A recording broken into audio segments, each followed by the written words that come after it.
today we're in front of Hypersonic 2. This is the second Hypersonic we've had from Steinberg, and this one's really great. They've given us some really good features that we've been waiting for, and they've done a great job. One of the first features I really love is that Hypersonic 2 now is a standalone unit. I don't have to use it inside my hosting program or my sequencer, so that's a really great feature. All you do is switch it on. It comes up, assign the MIDI keyboard that you want to use and the audio output, and you're done. It even gives you a sound straight away, so you know it's working. And you can go right to the loader here, which is, you can see the button icon here that's illuminated, says load. And these are the patches, and there's a lot of them. It ships with some 1,800 patches. And then you can go into the each subcategory and get the ones inside. So Ultrasynth opens up, and we can see that there's a lot more sounds, and I can just go and click one. And we can edit this by just pressing the editor if we want to tweak anything. Lots of knobs and switches now.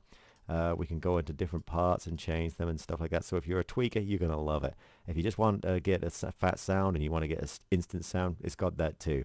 So here we got lots of knobs and switches, and you can actually click on here and say, hey, I want a controller to move that. And if you know what controller you want to use, that's okay. If you don't know, you just hit learn, move your slider, and guess what? Your slider on your control keyboard now controls the software.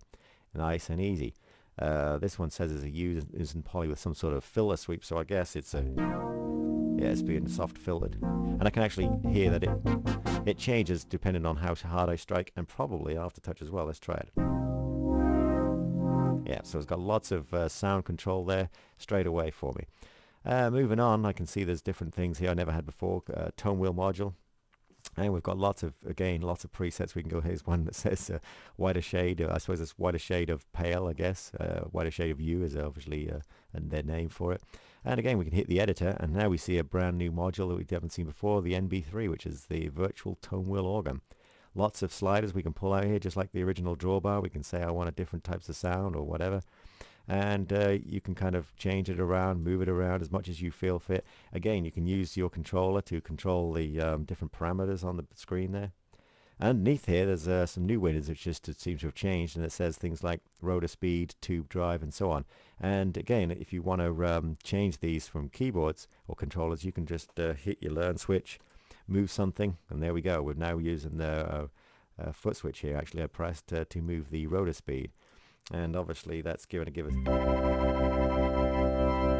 I guess it's meant for the song Whiter Shade, so that sort of thing.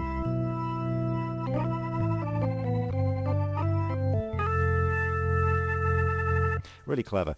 So going through the loader again, let's go back and see what else we got. And I can see there's things called phrases. Never had that before, so we can look in here and we can see instantly there's lots of phrases. Now if we pick one of these, a phrase is basically like an arpeggiator, but it's phrase arpeggiation, so you can actually have lots of different ways. I'll show you that. So it says here that on the left hand side it says it's a picked steel string, hold a single note. Now that's playing a really kind of groove pattern of a picked guitar there, but obviously I'm not playing that whole pattern, I'm just holding the key. So whenever I move key, obviously it changes. Now if I want to see what's going on here, I can actually again press the edit switch, and that will give us a window now where we can see what's going on. It says arpeggiator is on, and it's using a mode called phrase, and I can see the phrase down here is called pick number 11, and we can open up this and say, wow, there's a lot of different types of pattern. Now right down the bottom here there's a new thing, import MIDI. We actually can import a piece of MIDI that we're writing in our sequencer straight into the Hypersonic panel to create those phrases if we want an exact phrase and we want a certain synth sound to use that phrase. Great feature. So let's move on here. Running out of time on this demo, so we'll jump to some different things. It's got great new drum sounds. Look at these. So you got lots of new features. It really is a great sound. I don't know what it sounds like on your PC here, because obviously it's different, but in my headphones it sounds great. Down here we've got other things. There's electric pianos. I guess they're all those soft pianos. And it says here's a warm vintage electric piano chorus and phaser, and so on. So it gives you instructions more or less to use every single preset. So this is a nice sort of belly type toned preset. And it really responds well.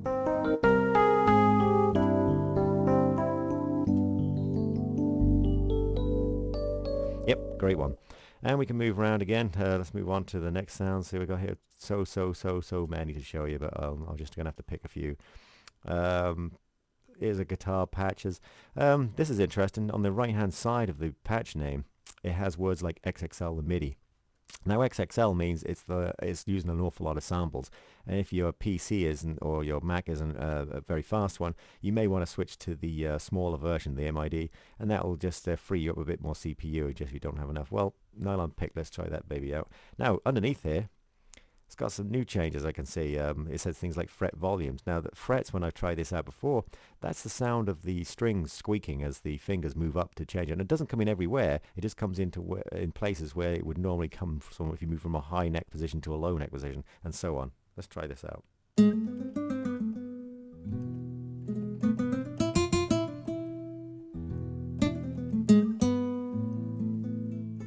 It just sounds great. It's got really lots of tone. Really great, and you can hear the squeaks, so really authentic sounding. Let's move on a bit here. What else we got? Moving down to the more orchestral voices, brass voices, and so on. Soundscapes, technos. Here's another one we didn't have before, arpeggios. We can go in there and it says, look, B classic, and that's a classic arpeggiator. Now it's obviously using the arpeggio panel on a certain sound, so we'll hear what that sounds like. We're just playing a chord.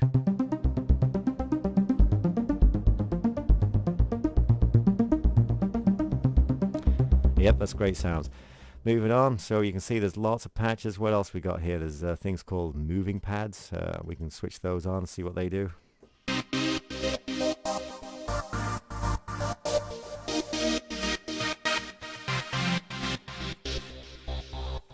So all in all, a great product. Obviously on the left hand side here, if you want to put 16 patches and link them together, very easy to do. You just press the small arrow, it links it to the first one. So if this was MIDI channel 1, it would pass the second sound into it. Now when you've done that, you can save those as combis, and they've got a great feature for that. Inside here you can see the little numbers with the combis, and you can obviously move around and say, well, I want that one, I want this one. You can see on the left they're changing completely. This one's called Filmscape, and it gives you a kind of... And you can hear the sort of drum sounds and stuff going on in the patch. Now, if I was a synth player though, I really wouldn't want to be using my mouse to control these patches here because it's just too cumbersome and I really just want to play. So they've got a next button here, and the great thing about this next button is you can control it from somewhere else. So I could say, you know, I want to use my modulation wheel, or I want to use a general purpose button, or maybe even my sustain pedal. So I can say, well, I just moved next from a sustain pedal. How about this one? We can go over here and say, how about we go back up with another control? So there's really lots of great features there, and if I obviously click my sustain pedal, it moves the patches straight away. So if I was playing one of these patches, what's going to happen when we change it? Actually, nothing happened. The great thing is, it only makes the new sound when you play new keys. So I never lost the original sound. So if I hold this one and move to the next one, the sounds have changed, but the original sound is still there until I start playing new notes. So, just like a real hardware synthesizer now. So there's nothing now that we don't have on software that we used to have on our hardware. So it makes life really, really easy. And you can match these up and put all your sounds in wherever you want, come up with all your synthesis, store them in, and just use it as a real-time synth. So we'll see what happens. This is Chris from Florida Music Company, and so catch us on the next one. Thanks very much.